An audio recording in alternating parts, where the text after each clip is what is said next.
Welcome to Soumya's art of cooking. അപ്പോൾ ഇന്നത്തെ recipe മീൻ അവിയൽ. ഇത് സമുദ്ര സദ്യ സീരീസിലെ ആദ്യത്തെ റെസിപ്പിയാണ്. മീൻ അവിയൽ ഉണ്ടാക്കാൻ വേണ്ട സാധനങ്ങൾ ആദ്യം വേണ്ടത് നമുക്കൊരു 3 തരം മീനുകളാണ്. അപ്പോൾ അതിനായിട്ട് ഞാൻ എടുത്തിരിക്കുന്നത് ആദ്യം കൊഴുവ എടുത്തിട്ടുണ്ട്. കൊഴുവ ഇതിനെനിക്ക് വേറെ പേരുകൾ അറിയില്ല. കൊഴുവ ഞാൻ വൃത്തിയായി കഴുകിയിട്ട് ഇതിനെ ഈ 2 ഒറ്റ, അതായത് ഒരു കൊഴുവ 2 പീസാക്കി മുറിച്ചിരിക്കണം. പിന്നെ പ്രോൺസ്, ഇത് ഞാൻ ഏകദേശം 350 ഗ്രാം പ്രോൺസ് എടുത്തിട്ടുണ്ടായിരുന്നു. അപ്പോൾ അതിന്റെ വേസ്റ്റ് എല്ലാം പോയി കഴിയുമ്പോഴേക്കും ഇത് ഏകദേശം 200 to 250 ഗ്രാം ഉണ്ട് പ്രോൺസ്. പിന്നെ കണവ ഞാൻ 1/4 കിലോ എടുത്തിട്ടുണ്ട്. ഇതിനെ കൂന്തൽ എന്ന് പറയും, അതുപോലെ ഇംഗ്ലീഷിൽ സ്ക്വിഡ് എന്നാണ് പറയുന്നത്. അപ്പോൾ അത് 1/4 കിലോ എടുത്തിട്ടുണ്ട്. അതിന് പുറമെ നമുക്ക് വെജിറ്റബിൾസ് വേണം, അതായത് പച്ചക്കറികൾ എന്തൊക്കെയാണെന്ന് വെച്ചിട്ടുണ്ടെങ്കിൽ ഇതൊരു ചെറിയ വാഴയ്ക്ക എടുത്തിട്ടുണ്ട് ഞാൻ, എന്നിട്ട് നീളത്തിൽ മുറിച്ച് വെച്ചിരിക്കണം. അതുപോലെ ഒരു ചെറിയ ഉരുളക്കിഴങ്ങ് നീളത്തിൽ മുറിച്ചിട്ടുണ്ട്. പിന്നെ 6 പയറ് നീളത്തിൽ കട്ട് ചെയ്ത് വെച്ചിരിക്കുന്നതാണ്. പിന്നെ ക്യാരറ്റ്, ഒരു വലിയ ക്യാരറ്റ്, പിന്നെ ഒരു വലിയ മുരിങ്ങക്കായ. ആ മുരിങ്ങക്കായ ഞാൻ മുറിച്ചിട്ട് അതിനെ പിന്നെയും 2ആയി കട്ട് ചെയ്തിരിക്കുകയാണ്. പിന്നെ ഒരു 200 ഗ്രാം ചേന, മാങ്ങ. ഞാനിപ്പോ എടുത്തിരിക്കുന്ന മാങ്ങ കിളിമൂക്ക് മാങ്ങയാണ്. അത് ഒരു വലിയ മാങ്ങയായിരുന്നു. അതിനെ ഞാൻ ഒരു പൊളി നീളത്തിൽ മുറിച്ചെടുത്തിട്ട് അതിനെ പിന്നെ പീസസ് ആക്കിയിരിക്കുന്നതാണ്. കണ്ടോ, ഇത്രയും വേണം. അതിന് പുറമെ അരയ്ക്കാനായിട്ട് ഒരു തേങ്ങ വേണം, ഒരു മീഡിയം സൈസ് തേങ്ങ, 1 ടേബിൾ സ്പൂൺ ജീരകം, അതുപോലെ ഒരു 5 പച്ചമുളക്. അതിന് പുറമെ നമുക്ക് കറിവേപ്പിന്റെ ഇല വേണം, മഞ്ഞൾപ്പൊടി ആവശ്യത്തിന്, എണ്ണ ആവശ്യത്തിന്. ഞാൻ ഇപ്പോൾ എടുത്തിരിക്കുന്നത് വെളിച്ചെണ്ണയാണ്. നമ്മൾ സാധാരണ അവിയൽ യൂസ് ചെയ്യുന്ന വെളിച്ചെണ്ണയാണ്. അപ്പോൾ നമുക്കിത് എങ്ങനെ ഉണ്ടാക്കാൻ നോക്കാം. നമുക്ക് ആദ്യം അരയ്ക്കാനുള്ളത് അരച്ചെടുക്കാം. അതായത് 5 പച്ചമുളക്, ജീരകം, കണ്ടോ ജീരകം, തേങ്ങ, ഇത് ഒരുമിച്ചിട്ടിട്ട് നമുക്ക് നന്നായിട്ട് അരച്ചെടുക്കാതെ, അതായത് ഒതുക്കിയെടുക്കുക അവറിയില്ലേ, അങ്ങനെ മൈ പോലെ അരിയല്ല വേണ്ട, വെള്ളമൊഴിച്ച് അരയ്ക്കണ്ട. നന്നായിട്ടൊന്ന് ഇൻ മീൻ ടൈം നമുക്ക് ഒരുപാട് ഇങ്ങനെ തേങ്ങ കടിക്കാൻ കിട്ടാനും പാടില്ല, പക്ഷെ അത് ബ്ലെൻഡ് ആയിരിക്കണം. ആ രീതിക്ക് നമുക്കിത് അരച്ചെടുക്കാം. ഞാൻ അരച്ചെടുത്തിട്ട് വരാം. അപ്പൊ നമുക്ക് പ്രോസസ്സിലേക്ക് കിടക്കാം.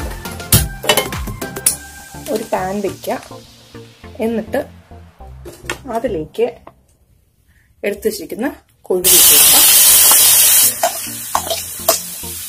അതുപോലെ പ്രോൺസ് ഇട്ട് കൊടുക്കാം. പിന്നെ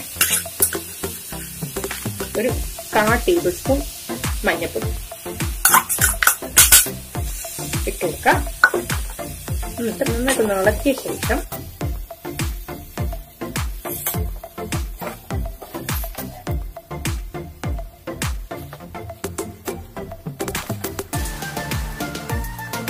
ഇത് വേവാൻ ആവശ്യമുള്ള വെള്ളം ഒഴിച്ചു കൊടുക്കാം.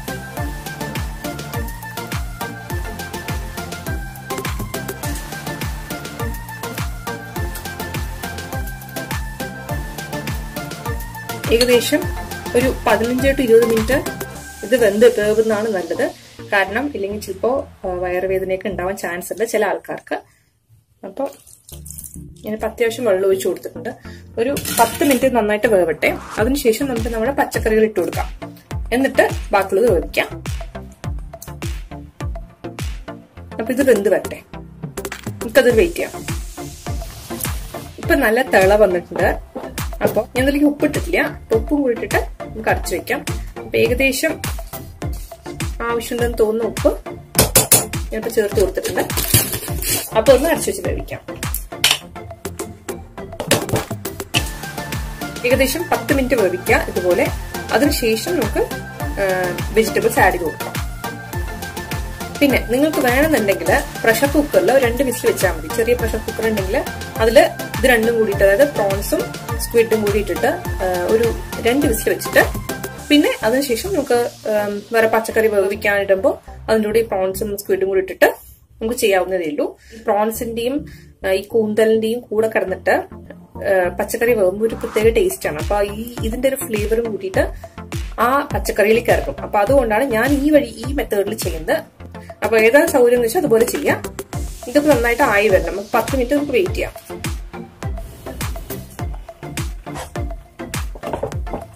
ഇപ്പൊ ഏകദേശം ഒരു 7 മിനിറ്റ് ആയിട്ടുണ്ട്. നോക്കട്ടെ.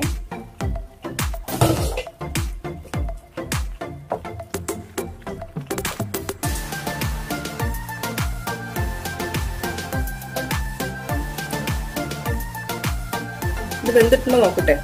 ഇത് ഏകദേശം 3/4 വേവ് ആയിട്ടുണ്ടെങ്കിൽ നമുക്ക് നമ്മുടെ പച്ചക്കറി ഇതിലേക്ക് ഇടാം. ഏകദേശം 3/4 വേവ് ആയിട്ടുണ്ട്. അപ്പൊ നിങ്ങളുടെ വേവിനനുസരിച്ച് ചെയ്യാം. 7 to 10 മിനിറ്റ് വെച്ചാൽ മതി. ഇതിലേക്ക് ഞാൻ പച്ചക്കറികൾ ഇട്ട് കൊടുക്കുകയാണ്. അതായത് വാഴയ്ക്കയും ഉരുളക്കിഴങ്ങും,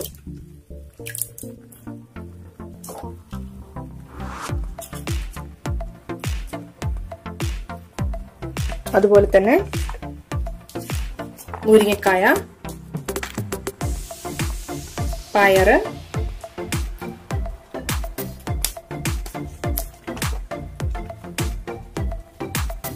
ക്യാരറ്റ്,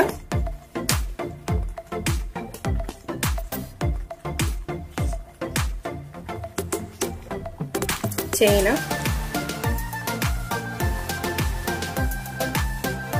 മാങ്ങ ഇപ്പൊ തന്നെ ഇട്ട് കൊടുക്കുകയാണ്. കാരണം എന്നാലേ പുളി നന്നായിട്ട് ഇതിലേക്ക് ഇറങ്ങുള്ളൂ. അപ്പൊ അതിനു വേണ്ടിയിട്ടാണ് അങ്ങനെ ചെയ്യുന്നത്.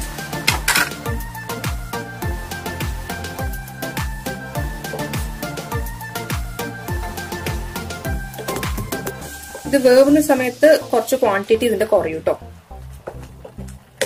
നമുക്ക് ഒന്ന് അടച്ചു വെച്ച് വേവിക്കാം. ഒന്ന് വെന്ത് വരട്ടെ. ഞാൻ പറഞ്ഞില്ലേ, ഇതിപ്പോ വെന്ത് വരുമ്പോഴേക്കും ഇതിന്റെ ക്വാണ്ടിറ്റി ഒന്ന് കുറയും. അപ്പോ ഈസി ആയിട്ട് എടുക്കാൻ പറ്റും. നന്നായിട്ട് വെന്ത് വരട്ടെ.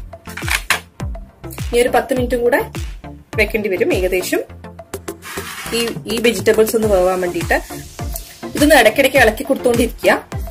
പക്ഷെ ഈ പച്ചക്കറികൾ ഒടിഞ്ഞു പോകാണ്ട് സൂക്ഷിക്കുക.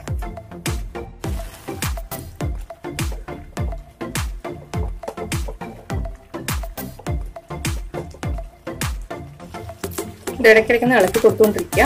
എന്നിട്ട് നന്നായിട്ട് അടച്ചു വെച്ച് വേവിക്കുക.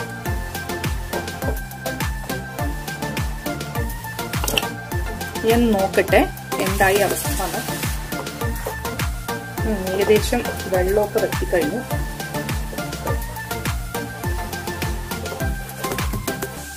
കണ്ടോ, വെള്ളമൊക്കെ വറ്റി. പക്ഷെ കഷ്ണങ്ങളൊക്കെ വെന്തിട്ടുണ്ടോ നമുക്കൊന്നും അറിയണമല്ലോ. ഞാനൊന്ന് സിമ്മിരിക്കിടട്ടെ കേട്ടോ. എന്നിട്ട്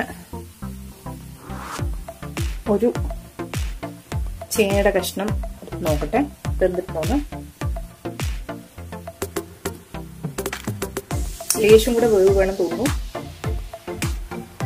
ഇതിലേക്ക് കുറച്ച് വെള്ളം ഒഴിച്ചു കൊടുക്കാം നമുക്ക്.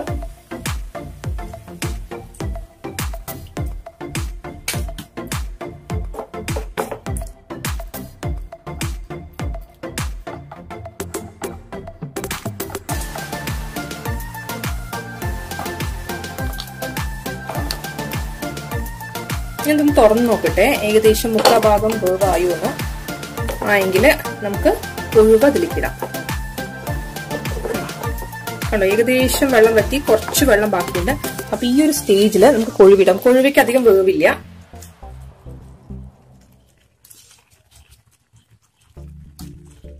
നിങ്ങൾക്ക് വേണമെന്നുണ്ടെങ്കിൽ കൊഴുവ ഒഴിവാക്കാട്ടോ. മുള്ളു പ്രശ്നം ഉണ്ടെന്നുണ്ടെങ്കിൽ കൊഴുവ ഒഴിവാക്കാവുന്നേ ഉള്ളൂ. സ്ക്വിഡും പ്രോൺസും മാത്രം ഇട്ടിട്ട് ഉണ്ടാക്കാം, കുഴപ്പമില്ല.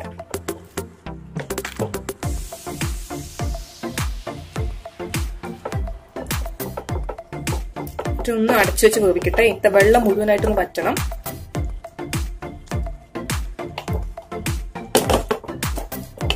ഒരു 5 മിനിറ്റും കൂടെ വെക്കാം. എന്നിട്ട് ഇതിലേക്ക് ബാക്കിയുള്ള ഇൻഗ്രീഡിയൻസ് ഓരോന്നായിട്ട് ചേർക്കാം. ഇപ്പൊ ഏകദേശം അടച്ചു വെച്ചിട്ട് 5 മിനിറ്റ് ആയി. അപ്പോൾ ഇതിന്റെ വെള്ളം ഏകദേശം വറ്റിയിട്ടുണ്ടാവും തോന്നുന്നു. നോക്കട്ടെ. കണ്ടോ, കൊഴുവയൊക്കെ വെന്ത് കഴിഞ്ഞു ഓൾറെഡി. ഇത് കണ്ടോ, വൈറ്റ് കളർ ആയിട്ട് കണ്ടോ. ഒരുപാട് ഇളക്കി കൊടുത്തിട്ടുണ്ടെങ്കിൽ ചിലപ്പോൾ അതൊക്കെ പൊട്ടിപ്പോവാൻ ചാൻസ് ഉണ്ട്. ഏകദേശം വറ്റി വന്നിട്ടുണ്ട്. അപ്പൊ നമുക്ക് ഈ സ്റ്റേജില് അരച്ചു വെച്ചിരിക്കുന്ന തേങ്ങ ഇട്ട് കൊടുക്കാം. ഞാൻ ഈ തേങ്ങ മൈ പോലെ അല്ല അരച്ചിരിക്കുന്നത്. അതായത് കുറച്ച് പിരിപിരാന്നാണ്. അതായത് നമ്മൾ ഒതുക്കിയെടുക്കാൻ പറയില്ലേ, അതാണ് ഞാൻ ചെയ്തിരിക്കുന്നത്.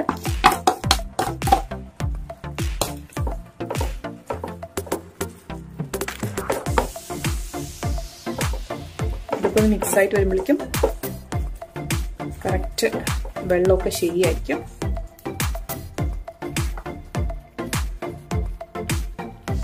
നിങ്ങൾക്ക് വേണമെന്നുണ്ടെങ്കിൽ കുറച്ച് തേങ്ങ അരയ്ക്കുന്ന സമയത്ത് അതിൽ കുറച്ച് മഞ്ഞപ്പൊടി ഇട്ട് അരയ്ക്കുക. അല്ലെങ്കിൽ എന്താ പ്രശ്നം വെച്ചിട്ടുണ്ടെങ്കിൽ ചിലപ്പോ തേങ്ങ മാത്രം വെള്ള കളറിൽ ഇങ്ങനെ കിടക്കും. നന്നായിട്ട് ഇളക്കി കൊടുക്കുക, മീന് പൊട്ടാണ്ട് നോക്കുക.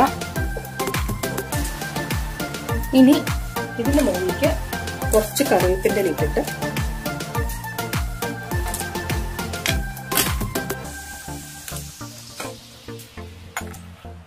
ഒരു 2 ടേബിൾ സ്പൂൺ അല്ലെങ്കിൽ 3 ടേബിൾ സ്പൂൺ എണ്ണ ഒഴിച്ചിട്ട് നമുക്ക് അടച്ചു വെക്കാം. അപ്പോൾ അത്രേ ഉള്ളൂ പണി. ഒന്ന് അടച്ചു വെക്കാം നമുക്ക്. ഞാൻ തീ ഓഫ് ചെയ്യാണ്. അപ്പൊ നമ്മുടെ അവിയൽ റെഡി. ഞാനിതൊരു 3-4 മിനിറ്റ് അടച്ചു വെച്ച ശേഷം ഒന്ന് തുറന്ന് കാണിച്ചു തരാം.